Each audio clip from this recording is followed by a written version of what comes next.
Mesdames et messieurs, chers étudiants, chers stagiaires, aujourd'hui on va traiter un cours spécial, surtout lorsqu'on parle de stock, parce que c'est un cours qui entre dans le cadre de deux modules séparés.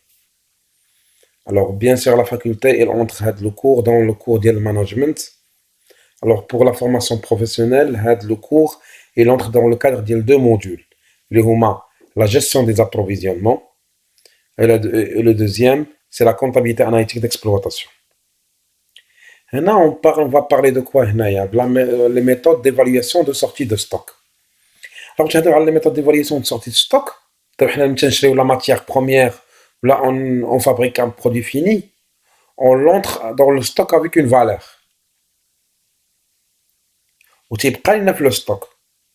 Mais après, lorsqu'on va le sortir, on va sortir de matière première pour faire, pour produire le produit, ou là pour vendre avec la marchandise. شحال la valeur avec lequel elle va sortir من le stock. Donc là, il faut déterminer le coût. Parce qu'avec la matière première, la troisième, le stock, elle va aller pour fabriquer le produit. Donc elle va entrer le coût de production. Mais à quelle valeur est la sortie du stock? C'est le rôle de les méthodes qu'on va voir. Ce sont les méthodes d'évaluation ou de valorisation de sortie de stock.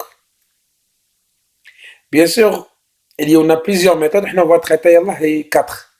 Il y en a le CMUP, le coût moyen unitaire pondéré, qu'on va le voir aujourd'hui, chaque entrée, ou le CMUP pour fin de période, auquel le FIFO ou le LIFO, on va les voir chacun, on va les expliquer. Donc il y en a un niveau, ce qu'on appelle le prix futur, c'est qu'on ne va pas le traiter parce que c'est un niveau supérieur. Donc on va le voir plus tard, bien sûr, dans un autre exercice. Alors on va commencer l'exercice. Une entreprise a commencé sa production le 1er mars 2020. L'entreprise, la production le 1er mars. On a acheté des matières premières. Un examen de livre comptable dans les renseignements suivants. Donc, on a le stock, on l'a acheté, on l'a mis en stock. On a le 1-3-2020, on a un stock initial de la matière première de 1000 kg à 4 dirhams le kilo. Le 10-3, on a acheté des matières premières, on a entré de la matière première. Combien on a entré? 2000 kg à 1 dirham le kilogramme. Le 15-3, on a utilisé, on a consommé, la matière première, on a consommé 1200 kg. Au 23, on a acheté une autre quantité de 3000 kg à 6 dirhams le kilogramme. Et le 28-3, on a consommé 4000 kg de la matière première. La question qui se pose, évaluer les sorties de stock selon les méthodes, le coût moyen unitaire pondéré, les deux méthodes, les fin de période et chaque entrée, ou le FIFO, ou l'IFO. Là, on va les expliquer chacun. Last in, first out veut dire quoi? Le dernier entré, le premier sorti. L'IFO. C'est-à-dire quoi? D'abord, il y a un stock des produits périssables. J'ai entré dans le réfrigérateur un produit qui dure 15 jours.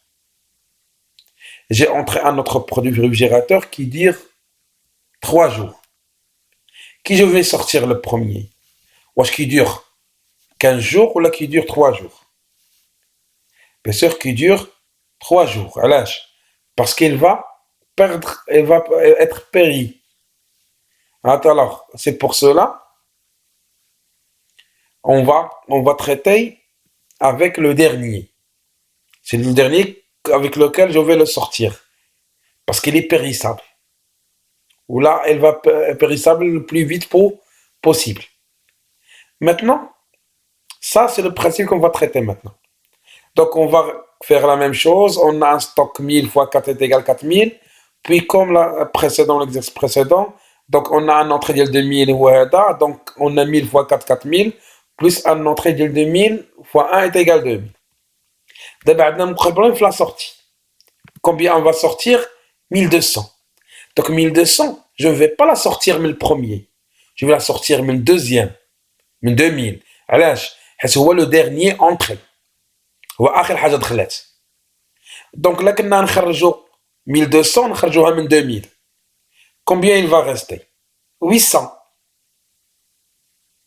2000, il y a 1800, il y a 800. Avec la même valeur du prix unitaire de 2000. Donc alors, plus que 1200, on a 2000. Donc on a 1000 fois 4 est égal à 4000. لأن 1200 كاملة tout entière, je l'ai sorti من 2000. وجات لي الخير. Donc il va me rester 800.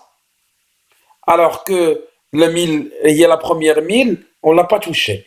Parce qu'on a appliqué le principe de le dernier entré et le dernier sorti. Puis, on a un autre entrée. Il y a 3000 fois 6 est égal à 18 000. Au combien il me reste de stock? 1000 fois 4 est égal à 4000. 800 fois 1 est égal à 800. وعاد دابا دخل لنا في stock. Donc, 3000 fois 6 est égal à 18 000. D'abord, on va aller à la sortie. De 4000. En respectant le principe, c'est le dernier entré et le premier sorti. شكون آخر حاجة دخلت هي 3000. La première chose qui a entré, il y a 3000. Donc, on va sortir, la première des choses, il y a 3000. Donc, est égal à 18 000. Donc, 4000, on a sorti 3000. Normalement, quand on a 10 000, qu'est-ce qu'on va sortir le deuxième? Il y a le 800. Parce qu'il y a le plus récente, قبل 3000. Donc, 4000, on a sorti 3000 من stock, parce que c'est le dernier entrée. On a sorti 800, combien il va rester? 200. De stock, on a 1000. Donc on va sortir 200 000 1000 avec le prix de 1000 est égal à 800. Donc là, on a 200 000 1000, il y a 800 avec le prix de 4 est égal à 3200. Donc à travers les 4 méthodes, on a essayé de bien expliquer les méthodes d'évaluation ou de valorisation de sortie de stock qui sont utiles dans des modules tels que la comptabilité analytique d'exploitation. نتمنى انكم تكونوا استفدتوا من هذه la séance. Alors on se verra dans une autre séance dans laquelle on va traiter la formule de Wilson. On vous remercie et passez une excellente soirée et à la prochaine.